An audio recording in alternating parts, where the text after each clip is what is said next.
और महाराष्ट्र की सियासत से बड़ी खबर सामने आई। सूत्रों के हवाले से ये खबर आ रही है कि आगामी विधानसभा चुनाव में महायुति गठबंधन किसी को भी सीएम चेहरे के तौर पर प्रोजेक्ट नहीं करेगी। दूसरी बड़ी खबर यह है कि बीजेपी महाराष्ट्र विधानसभा चुनाव की तकरीबन 160 सीटों पर चुनाव लड़ सकती है।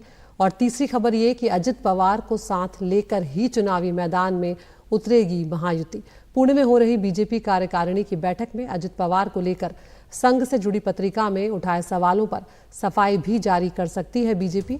आज बीजेपी कार्यकारिणी की विस्तारित बैठक में केंद्रीय गृह मंत्री अमित शाह भी शामिल होंगे।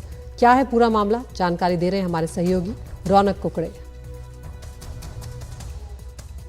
जी देखिए, मुख्य तौर पर मैं आपको बता दूं कि पिछले 2 दिनों से बीजेपी की मैराथन बैठक जो है चुनाव प्रभारी भूपेंद्र यादव और अश्विनी वैष्णव के नेतृत्व में मुंबई में हुई और आज पुणे में बीजेपी कार्यकारिणी की एक अहम बैठक जिसमें नितिन गडकरी, अमित शाह उपस्थित रहेंगे और पार्टी के कार्यकर्ताओं को संबोधित भी करेंगे। लेकिन जो सूत्रों के हवाले से जो बड़ी जानकारी मिल रही है, दरअसल पिछले कई दिनों से इसको लेकर कयास लगाए जा रहे थे कि क्या बीजेपी देवेंद्र फडणवीस को बतौर सीएम चेहरा चुनाव में प्रोजेक्ट करेगी या फिर एकनाथ शिंदे के नाम पर ही चुनाव लड़ा जाएगा। तो फिलहाल जिस सूत्रों के हवाले से खबर सामने निकल कर आ रही है उसमें जो बड़ी जानकारी है वो ये है कि पार्टी महायुति के तौर पर ये चुनाव मैदान में उतरने जा रही है। किसी को भी बतौर सीएम के तौर पर जो है वो प्रोजेक्ट नहीं किया जाएगा। जो महायुति गठबंधन में एक तरफ अजीत पवार है जो कि लगातार उनकी तरफ से इस तरह के बयान आते रहे उनकी पार्टी की तरफ से कि अजीत पवार मुख्यमंत्री होने चाहिए, एकनाथ शिंदे के कार्यकर्ता चाहते कि वही मुख्यमंत्री हो